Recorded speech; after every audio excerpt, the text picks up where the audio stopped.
Good morning, student. In today's class, now we are going to discuss about adjustment entries. Previous class में भी हमारा ये topic चल रहा था और आज की क्लास में भी हम इस टॉपिक को कंटिन्यू करेंगे, बट एक कुछ न्यू एडजस्टमेंट्स लेके। अब एक बार हम इसको रिवाइज कर लें। प्रीवियस क्लास में मैंने आपको कुछ एडजस्टमेंट बताए थे, outstanding expenses, prepaid expenses, occurred income और अक्रूड इनकम और एडवांस इनकम या अर्नड इनकम, जिसमें हमने एक थ्योरिकल फॉर्म में उसकी एंट्रीज भी बनाई थी और एंट्रीज करने के बाद में हमने उसको एक मैंने टेबल में भी आपको रिप्रेजेंट करा था कि आउटस्टैंडिंग, प्रीपेड, अक्रूड, अर्नड को आप आइडेंटिफाई करके जब रिकॉर्डिंग करते हैं उसके बाद में जब आप उसको क्लासिफिकेशन कर लेंगे, देन जब आप उसको समराइजिंग एंड एनालिसिस करेंगे तो आप उसको कैसे रिप्रेजेंट करते हैं। चार्ट में मैंने आपको बताया था आउटस्टैंडिंग एक्सपेंसेस एक फाइनल अकाउंट में जब रिप्रेजेंट करेंगे, ट्रेडिंग और पेनल एडेड, आप इसको ऐड करेंगे। प्रीपेड नेक्स्ट से रिलेटेड है, आपने इसको लेस करा। अकर्ड इनकम वही सेम, करंट रिलेटेड है, अप्रूवल बेसिस के रूल पे हम इसको प्लस करेंगे एंड एडवांस इनकम को हमने माइनस करा। अब एक नॉर्मल चीज है बेटा, जब हम ट्रेडिंग या profit and loss account create करते हैं, that means final account summarising and analysis का पार्ट है। हम जब फाइनल अकाउंट क्रिएट कर रहे हैं तो अक्रूवल बेसिस पे हम चलेंगे, नॉट ए कैश बेसिस। आप एंट्री पे आप पे चल रहे हैं, कैश बुक में चलेंगे तो कैश बेसिस है, but trading account, P and L account जब आप क्रिएट करेंगे वो अक्रूवल बेसिस पे होता है। Accrual basis mean only current year transaction should be recorded, either it is a paid और received, either it is a payable और रिसीवेबल, करंट ईयर से रिलेटेड। इसलिए हमने जब ट्रेडिंग और profit and loss account create करा था तो हमने आउटस्टैंडिंग एक्सपेंसेस को रेस्पेक्टिव एक्सपेंसेस में ऐड किया था। उसका रीजन यही है क्योंकि हम ट्रेडिंग पेनल को अक्रूवल बेसिस पे प्रिपेयर करते हैं। प्रीपेड एक्सपेंसेस को आपने रेस्पेक्टिव एक्सपेंसेस में से डिडक्ट करा था, माइनस करा था, वही रीजन है बेटा उसका भी, because it is related to the next year and trading P and L is prepaid on the basis of approval, तो हमने उसको माइनस कर लिया। अकर्ड इनकम में भी आपने प्लस किया था बिकॉज अकर्ड इनकम हमारी related to the current year होती है। अक्रूवल बेसिस में आपको रेस्पेक्टिव इनकम में उसको ट्रेडिंग पेनल में प्लस करना, मतलब क्रेडिट साइड में शो करना है। Expenses, all the expense nature तो वही है, चाहे ट्रेडिंग अकाउंट हो चाहे P and L account, it is a nominal nature account, तो all the expenses and losses are debit. तो आप एक्सपेंसेस को डेबिट में तो शो कर रहे हैं, चाहे वो आउटस्टैंडिंग के बिहाफ पर चाहे प्रीपेड, लेकिन आउटस्टैंडिंग को आप डेबिट साइड में रेस्पेक्टिव एक्सपेंसेस में प्लस करके रिकॉर्ड करोगे और प्रीपेड को रेस्पेक्टिव एक्सपेंसेस में हम माइनस करके, जो मैंने चार्ट में आपको एक्सप्लेन कर रखा है प्रीवियस क्लास के अंदर, उसमें कोई बड़ी बात नहीं। Accrued income and advance income, it is a part of income, sources of income, तो नॉमिनल नेचर के according all the income and gains are credit. आप उसको क्रेडिट साइड में रिकॉर्ड तो कर रहे हैं, लेकिन हमने अकर्ड इनकम को रेस्पेक्टिव इनकम में प्लस किया है, और प्लस करने का मैंने रीजन बताया था आपको, बिकॉज अक्रूवल बेसिस पे आप इसको ऐड करके चलेंगे रेस्पेक्टिव इनकम में। और एडवांस इनकम नेक्स्ट से रिलेटेड है, नेक्स्ट से रिलेटेड होगी तो हमें इसको लेस करके चलना है। ओके, तो ये ऐड लेस ट्रेडिंग पेनल में हमने कर लिया। लेकिन जब हम इसको बैलेंस शीट के अंदर शो करेंगे तो बैलेंस शीट में अपना एक सिंपल रूल होता है। बैलेंस शीट कोई अकाउंट नहीं होता बेटा, balance sheet is a statement. ये अकाउंट नहीं जिसमें हम डेबिट क्रेडिट लिखेंगे। Balance sheet is a financial statement. Financial position को शो करने के लिए किसी भी बिजनेस एंटरप्राइजेस के लिए हम end of the year prepare करते हैं, तो उसमें जनरली दो साइड होती है हमारी, डेबिट क्रेडिट साइड नहीं। लेफ्ट हैंड साइड को हम बोलेंगे लायबिलिटी साइड, जो फर्म के ऊपर रिस्पॉन्सिबिलिटीज होती है, डेब्ट्स वगैरह जो होते हैं, चाहे वो एक्सटर्नल हो चाहे वो इंटरनल हो। और right hand side, left hand जो राइट हैंड साइड है वो तो लायबिलिटी साइड होगी हमारे पास में, और जो लेफ्ट हैंड साइड है मेरे अकॉर्डिंग, जो लेफ्ट हैंड साइड है आपके पास में वो अपने पास में होगी एसेट साइड। प्रॉपर्टीज, जो फर्म की प्रॉपर्टीज वगैरह होगी, plant and machinery, land and building, furniture, current assets हो चाहे नॉन करंट एसेट्स हो, चाहे टेंजिबल एसेट्स हो चाहे इनटेंजिबल एसेट्स हो, वो आपको सब रिकॉर्ड करना है एसेट साइड में। अब हम इसी बेस पे चल रहे हैं कि हमने LAAL, outstanding expenses is a current liabilities, तो जब आप उसको एडजस्टमेंट्स है क्योंकि, और एडजस्टमेंट नेक्स्ट ईयर में कैरी फॉरवर्ड होंगे आपके, इसलिए आपको फाइनेंशियल स्टेटमेंट में भी इसको एडजस्ट तो करना है ट्रेडिंग पेनल में, बट उसके बाद में अब आपको फाइनेंशियल स्टेटमेंट में इसको आगे कैरी फॉरवर्ड करने के लिए भी रिकॉर्ड करने पड़ेंगे।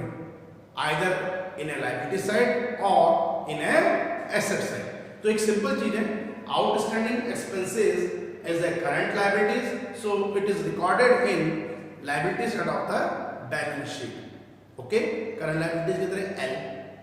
प्रीपेड एक्सपेंसेस आपने नेक्स्ट डे का एडवांस पे कर दिए, तो नेक्स्ट डे पे कुछ सेविंग्स हमारे होने लग जाएगी, हम इसको एसेट्स की तरह ट्रीट करेंगे, तो हम इसको शो करेंगे करंट एसेट्स की तरह अपने एसेट साइड में current assets. A accrued income also a current assets, क्योंकि हमें इनकम है अभी नहीं मिला, नेक्स्ट डे में रिसीव होगी, तो ये हमारा एक सोर्सेज ऑफ इनकम है, एक प्रॉपर्टी भी आप मान सकते हैं, उसको भी हमने एसेट साइड में रिकॉर्ड कर लिया है। Number 4 and final advance income, earned income next से रिलेटेड है, आप इसको लायबिलिटी की तरह ट्रीट करेंगे, नेक्स्ट में अब आपको नहीं मिलेगा एज ए लायबिलिटी, तो L A A L. But बेटा आज जब हम टॉपिक डिस्कस करने जा रहे हैं एडजस्टमेंट एंट्रीज में, वो है इंटरेस्ट ऑन कैपिटल और उसके बाद में इंटरेस्ट ऑन प्रॉफिट्स। ठीक है, अगर आपको अच्छी तरह समझ में आया तो हम आगे का टॉपिक भी क्लियर करेंगे। First of all we calculate, we discuss about interest on capital. What is the meaning by interest on capital? एक बेसिक पे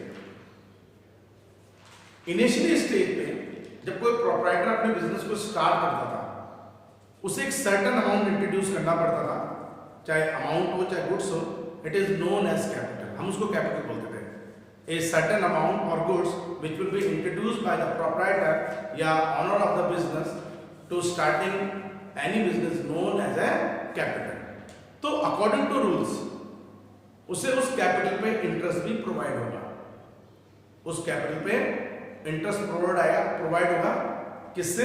फ्रॉम बिजनेस एंटरप्राइजेस। तो हम जब एंट्री बना रहे हैं इसकी एडजस्टमेंट एंट्री जब हम करके चलेंगे, तो ये भी एंट्री बिजनेस एंटरप्राइजेस के बेस पे होगी। जब मैंने आपको प्रिंसिपल्स बताए थे तो मैंने बोला बिजनेस एंटिटी, तो बिजनेस एंटिटी के बिहाफ पर हम क्या मानेंगे, आप जितने भी एंट्रीज वगैरह कर रहे हैं ये आप प्रोप्राइटर के पॉइंट ऑफ व्यू से प्रिपेयर नहीं करते हैं, हम किसका पॉइंट ऑफ व्यू से प्रिपेयर करते हैं? Business enterprises. हमारे लिए क्या है, बात की बात है, लेकिन बिजनेस एंटरप्राइजेस जिसको आप ऑपरेट कर रहे हैं उसके पॉइंट ऑफ व्यू से ये क्या माना जाएगा?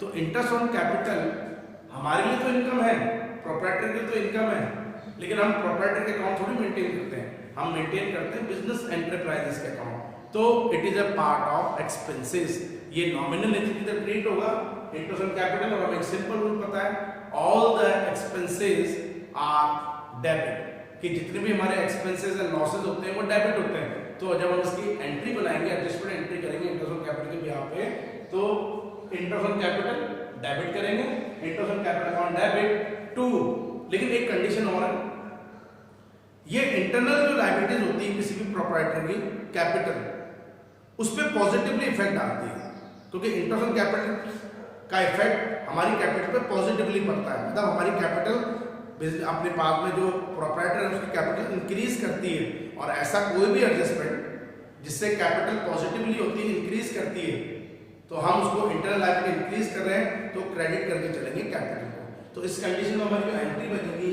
वो बनेगी internal capital account debit to capital account. That means जब हम इसको एक एग्जांपल से एक्सप्लेन करेंगे तो आपने ये एंट्री तो कर ली है, लेकिन जब इसको हम फाइनल अकाउंट के अंदर शो करेंगे, समराइजिंग एनालिसिस के पार्ट में लेके चलेंगे, तो एक बेसिक चीज बेटा आपको माननी है, interest on capital is a nominal nature का, it is a part of expenses, ये हमारा पार्ट ऑफ एक्सपेंसेस है।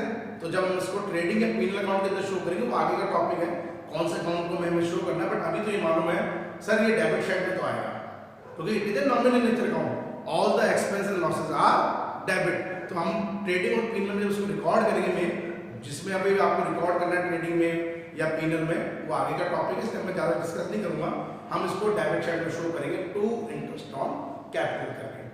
बट जब मैं इसको फाइनेंशियल स्टेटमेंट में रिकॉर्ड करूंगा तो ये कैपिटल पे पॉजिटिव होगा, तो बैलेंस शीट में लायबिलिटीज है, इंटरनल लायबिलिटीज है, कैपिटल में should be added, interest on capital को आपको क्या करना पड़ेगा? प्लस करना पड़ेगा। ये सब प्रैक्टिकल पार्ट है, हम आगे डिस्कस करेंगे, अभी हम केवल थ्योरिकल पार्ट पे चल रहे हैं, इसमें थोड़ा ध्यान देंगे, ठीक है। नेक्स्ट पॉइंट जो हमारा चलेगा, इसका अपोजिट मान लीजिए इंटरेस्ट ऑन ड्रॉइंग। और अभी बेटा मैं आपको एक चीज बता देता हूँ, क्लास 12 के अंदर हम एक टॉपिक पढ़ेंगे पार्टनरशिप अकाउंट, एक टॉपिक आएगा आपका पार्टनरशिप अकाउंट, उसमें ये इंटरेस्ट ऑन कैपिटल 11 में तो खैर इंपॉर्टेंट है, 12th में पार्टनरशिप फॉर्म के पॉइंट ऑफ व्यू से भी ये बहुत इंपॉर्टेंट टॉपिक माना जाएगा, interest on capital and interest interest on drawings.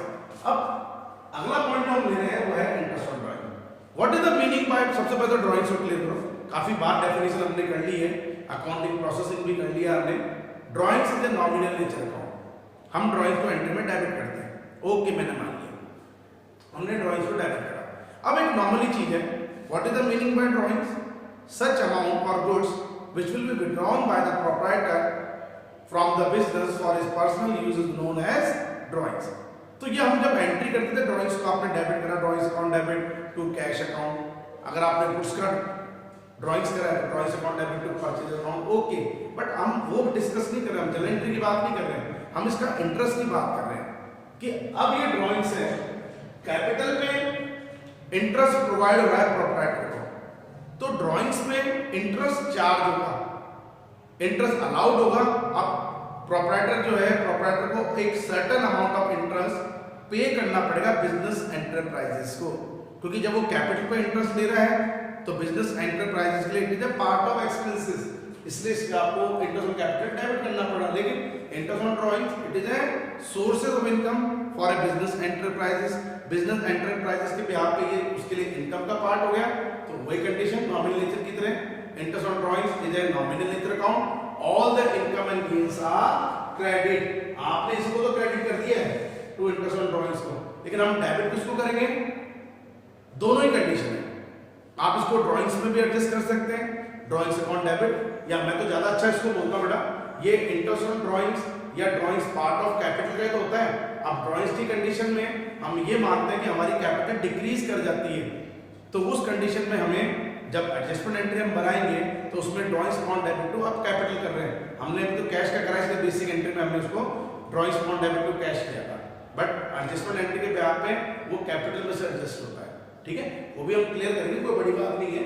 लेकिन अब हम इसको जब कैपिटल में एडजस्ट करेंगे तो एज ए नेगेटिव मान के एडजस्ट करेंगे, और नेगेटिव का मतलब कैपिटल डिक्रीज कर रही है, पॉजिटिव इफेक्ट में कैपिटल शुड बी क्रेडिटेड और नेगेटिव इफेक्ट में कैपिटल शुड बी डेबिटेड। तो अगर मैं इसको बेसिक चलाऊं तो ड्राइंग से भी एडजस्ट कर सकता हूं, ड्राइंग्स अकाउंट डेबिट, ये भी इंटरेस्ट ऑन ड्राइंग भी ड्राइंग्स के लिए एक तरह से पार्ट ऑफ एक्सपेंसेस की तरह ट्रीट हो रहा है, तो ड्राइंग्स अकाउंट डेबिट। लेकिन ज्यादा अच्छा चीज क्या है यहाँ पे, कैपिटल में आप इसको एडजस्ट करेंगे नेगेटिवली मान के, capital account debit to interest on drawing.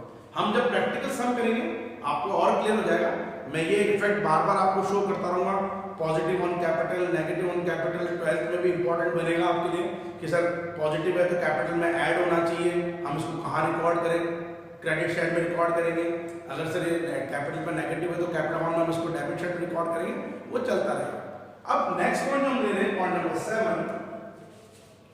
तो अभी तक बेटा आपने जो ड्राइंग्स की एंट्री करी थी वो एंट्री हम कर रहे थे जनरल एंट्री, मंथली बेसिस पे आपने कोई गुड्स विड्रॉ करा फॉर ए पर्सनल यूज, हमारी एंट्री होगी drawings account debit to purchase account.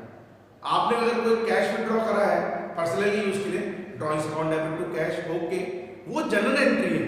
लेकिन अगर मैं इस ड्राइंग्स को एंड ऑफ द ईयर, मैंने आपको पहले भी एक बात क्लियर कर दी है, जनरल एंट्रीज और एडजस्टमेंट एंट्री में सबसे बड़ा डिफरेंस यही होता है, जनरल एंट्री मंथली बेसिस पे डेज वाइज मेंटेन होती है, लेकिन हम एडजस्टमेंट एंट्रीज मंथली बेसिस पे डेज वाइज मेंटेन नहीं करते हैं, should be maintain at the end of the year. आप इसको end of the year maintain करके चलेंगे, और एंड ऑफ द ईयर का मतलब क्या हो गया कि अब हमें इसकी बनानी है एडजस्टमेंट एंट्री ड्राइंग्स की भी।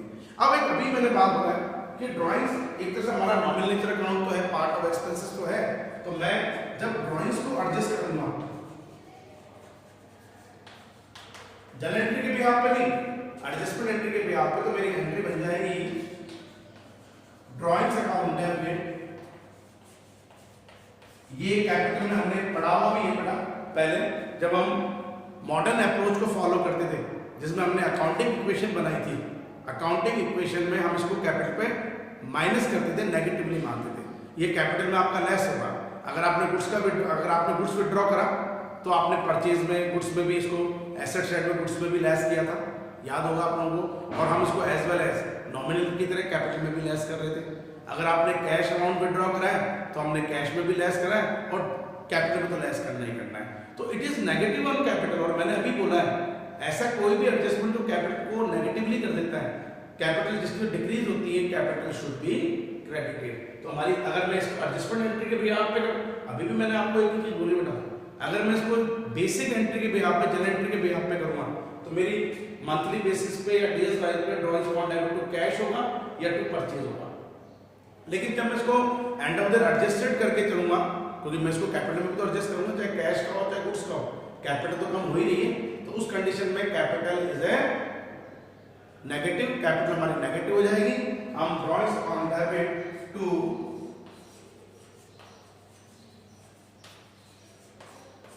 कैपिटल, तो एंट्री अगर एडजस्टमेंट एंट्री के बिहाफ पे ड्रॉइंग से करेंगे तो drawings on debit to capital, ठीक है। तो एक हुआ interest on capital, number 2 interest on drawings, number 3 drawings. अब आज का बेटा जो लास्ट टॉपिक हम कर रहे हैं वो आपने पढ़ रखा है डेप्रिसिएशन। ये आपको इंडिविजुअली चैप्टर में पढ़ने के लिए मिलेगा, depreciation. What is the meaning bye depreciation? Fix assets को जब हम रेगुलरली बेसिस पे यूज करते हैं, टेंजिबल फिक्स एसेट्स को, तो उसकी एफिशिएंसी धीरे धीरे डिक्रीज करती रहती है। अभी तो इतना ही समझिए आप, डिक्रीज कर रही है। एफिशिएंसी डिक्रीज होने के कई रीजन होते हैं, कांस्टेंट यूज भी होता है, एक्सपायरी भी हो जाता है, आउट ऑफ फैशन भी हो जाता है अपने पास में, या एक्सीडेंट की वजह से भी अपना अमाउंट को डिक्रीज करता ही है। बट हम इसको ट्रीट कैसे कर रहे हैं वो देखना है। अब एक नॉर्मल बात है, it is also a nominal nature account. ये भी हमारा एक नॉमिनल नेचर अकाउंट ही होगा। नॉमिनल नेचर अकाउंट का मतलब क्या हो गया कि all the expenses and losses are debit. तो ये लॉस तो है, तो जब मैं इसकी एंट्री करूंगा, और हमें पता है कि डेप्रिसिएशन मंथली बेसिस पर, डे बेसिस पर निकलता है। Depreciation always charge on yearly basis. किसी भी फिक्स एसेट पे आप रोजाना डेप्रिसिएशन नहीं निकालते हो, आज का तो 10 रुपए हो गए, 20 रुपए हो गए, हम end of the year at the rate of 10% at the 12 जो भी देगा, ठीक है ना। तो अगर मैं इसको बेसिक एंट्री में करूंगा तो it is a loss on the firm. तो डेप्रिसिएशन अकाउंट डेबिट टू जिस भी फिक्स एसेट से रिलेटेड है, plant and machinery and building, उसमें हम इसको एडजस्ट कर देंगे, ठीक है। तो आज की क्लास में बेटा हमने ये 3 टॉपिक, एक 4 टॉपिक रिवीजन के साथ में क्लियर करें। इसको कंटिन्यू आप रिपीट करते रहिए, बहुत इंपॉर्टेंट टॉपिक होगा। आज की क्लास यहीं ओवर करेंगे। Thank you and have a nice day.